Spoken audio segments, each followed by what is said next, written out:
Assalamualaikum warahmatullahi wabarakatuh. Perkenalkan, nama saya Wiwin Anggraini, NIM D2019-1029. Di sini saya akan menjawab beberapa pertanyaan untuk UAS mata kuliah Akhlak Tasawuf. Yang pertama, berikan dasar bertasawuf dalam Al-Quran dan hadis. Tasawuf itu sendiri adalah ilmu untuk mengetahui bagaimana cara menyucikan jiwa, menjernihkan akhlak, membangun dohir dan batin, serta memperoleh kebahagiaan yang abadi. Saya mengutip dari Muhammad Amin Al-Qurdi yang mengatakan bahwa tasawuf suatu ilmu yang dapat digunakan untuk mengetahui kebaikan dan keburukan jiwa serta cara membersihkannya dengan sifat-sifat yang terpuji. Dalam hal ini, sumber tasawuf termaktub dalam Al-Quran surat Al-A'la ayat 14-15 yang berbunyi Qad aflaha man tazakka wa dzakarasma rabbihi fasholla, yang artinya sesungguhnya diberkatilah dia yang menyucikan dirinya dengan iman dan dia mengingat nama Tuhannya lalu dia berdoa. Baik dan buruknya perilaku manusia bergantung pada hati. Hati yang jernih akan mengarah pada kedamaian dan ketenangan, serta memancarkan sikap dan tindakan yang mendinginkan satu sama lain dan lingkungannya. Sedangkan hati yang kotor membawa kekacauan, kecemasan, dan kebrutalan yang berdampak pada kehancuran manusia dan lingkungannya.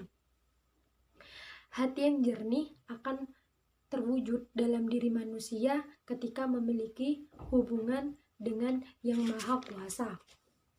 Selanjutnya, pemahaman bahwa Tuhan itu dekat dengan manusia merupakan dasar ajaran tasawuf. Hal tersebut sesuai dengan firman Allah Subhanahu wa taala pada surat Al-Baqarah ayat 186 yang dengan artinya, dan ketika hambaku bertanya kepadamu tentang aku, maka jawab bahwa aku dekat. Aku mengabulkan permohonan orang yang berdoa ketika dia memohon kepadaku.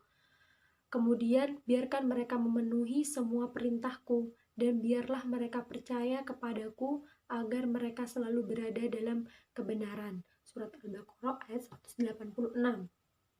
Selain itu, dalam hadis Rasulullah banyak informasi yang berbicara tentang kehidupan spiritual manusia yang dapat dipahami dengan pendekatan tasawuf, seperti hadis berikut ini. Siapapun yang mengenal dirinya sendiri berarti dia tahu Tuhannya.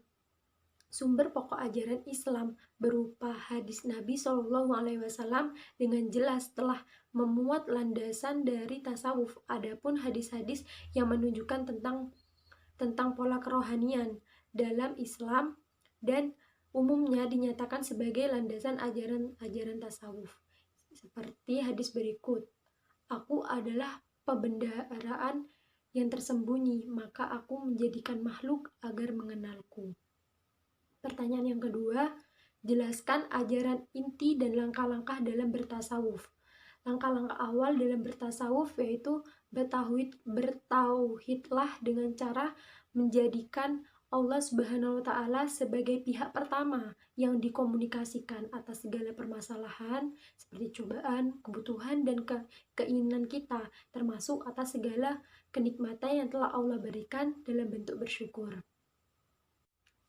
Teguhkan tujuan hidup kita adalah untuk sampai kepada Allah, sedangkan surganya adalah keniscayaan atau kepastian bagi mereka yang beriman kepada Allah dan berpegang teguh kepada agamanya.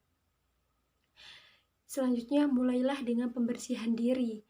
Bertaubatlah kepada Allah Subhanahu wa taala, bersikap tawadu, merendah, serta memohon maaf dan ampunan apakah kita telah melakukan dosa atau tidak. Jika kita melakukan kesalahan atau dosa, akuilah segera dan mintalah ampunan, karena orang yang taubat dari dosa laksana orang tidak berdosa. Semua manusia pasti melakukan kesalahan, tidak ada yang lepas sepenuhnya dari kesalahan.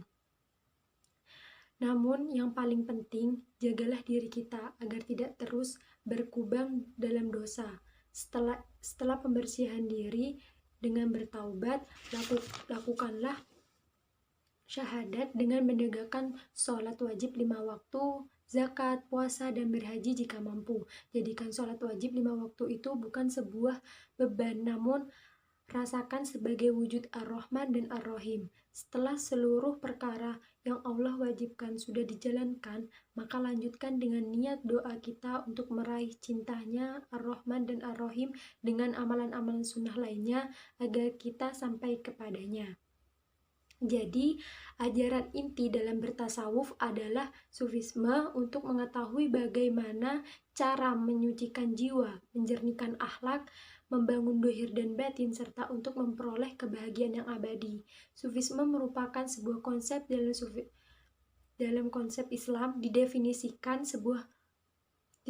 oleh para ahli sebagai bagian batin, dimensi mistis Islam, dan juga sebagai filosofi perennial yang telah ada sebelum kehadiran agama ekspresi yang berkembang bersama Islam. Dan pertanyaan ketiga, jelaskan urgensi tasawuf bagi masyarakat modern saat ini.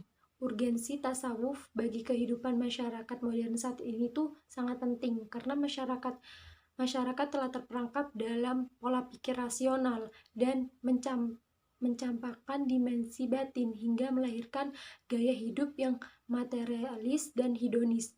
Dalam arti masyarakat hanya berpikir kehidupan duniawi semata tanpa menghiraukan kehidupan ukhrawi. Akibatnya, berbagai penyimpangan kemanusiaan terjadi di segala sektor kehidupan, seperti korupsi, penindasan terhadap kaum lemah, dan penyalahgunaan kekuasaan, dan lain sebagainya. Di sisi lain, sebagai akibat modernitas, dimensi spiritual keagamaan masyarakat modern menjadi kering dan teredukasi sehingga proses pencarian akan spiritualitas semakin meningkat. Pertanyaan keempat, apa yang Anda pahami tentang thariqah atau tarekat? Thariqah atau tarekat bisa diperumpamakan sebagai bahtera untuk mengarungi samudera kehidupan atau sebuah cara untuk menempuh lautan dunia tanpa tenggelam atau terbasahi oleh keduniawian dengan bahtera yang dibangun berdasarkan Al-Quran dan sunnahnya.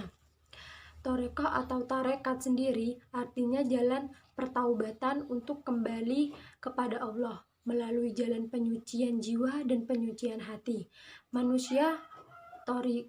Makna thariqah atau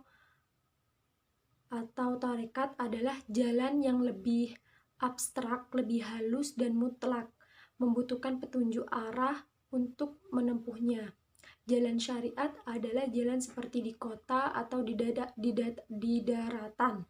Contohnya, seorang cukup melihat sekelilingnya untuk mengetahui posisi dan ke arah mana ia harus melangkah.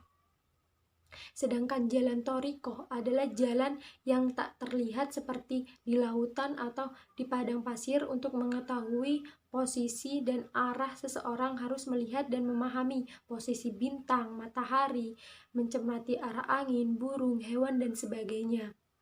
Alih-alih sekadar melihat sekeliling di jalan yang tak tampak seperti ini, rasa pengharapan dan kebutuhan pertolongan yang maha kuasa akan muncul sangat nyata pada diri seseorang. Pertanyaan yang kelima, jelaskan perbedaan antara cinta dan nafsu. Pengertian cinta dalam segi bahasa itu condong atau suka pada sesuatu yang berjalan. Dikutip dari Ar-Raghib Al-Asfahani berkata, cinta adalah menghendaki atau mengharap pada sesuatu yang kau lihat atau kau menyangka suatu tersebut adalah baik. Dan cinta itu terbagi jadi 3 macam. Cinta untuk kelezatan atau kenikmatan. Contohnya cinta dua sejoli, yaitu pria dan wanita. Yang kedua, cinta untuk kemanfaatan. Contohnya, cinta pada sesuatu yang bisa untuk dimanfaatkan, dan sebagian dari itu adalah sebagaimana dalam surat As-Saff ayat 13 yang artinya, dan ada lagi karunia yang lain yang kamu sukai, yaitu pertolongan dari Allah dan kemenangan yang dekat waktunya, dan sampaikanlah berita gembira kepada orang-orang yang beriman. Dan yang ketiga, cinta untuk keutamaan. Seperti cinta pada ahli ilmu, pada sebagian yang lain dikarenakan ilmu. Ada pada Al-Mausu'ah Al-Fiqhiyah juz 36 halaman 186 yang artinya sesungguhnya cinta adalah urusan hati yang mana tiada kemampuan bagi manusia untuk memilih dan tiada pula kesanggupan atau kemampuan baginya untuk mengontrol. Cinta itu sebenarnya suci. Jika kita tahu makna cinta sejati, cinta tersebut akan membawa kita ke dalam kebahagiaan. Sebaliknya, jika nafsu lebih mendominasi dari cinta, maka ujung-ujungnya bisa membawa ke dalam kemaksiatan. Dan nafsu itu sendiri bisa membuat seseorang melakukan hal yang tak senonoh terhadap pasangannya, yang pada akhirnya membawa kepada penyesalan. Nafsu yang dari awal tujuannya hanya ingin memanfaatkan dan merusak. Pertanyaan yang keenam, Damar adalah seorang mahasiswa perantauan yang secara ekonomi tergolong menengah ke bawah. Dia baru saja mengalami musibah besar di mana seluruh keluarganya meninggal karena rumahnya terbakar habis saat semua keluarganya tertidur lelap. Kini dia hidup sebatang kara di tengah sedang proses menuntut ilmu. Tak ada keluarga dan harta benda yang tersisa. Pertanyaannya, apa yang akan kalian lakukan jika damar itu adalah kalian?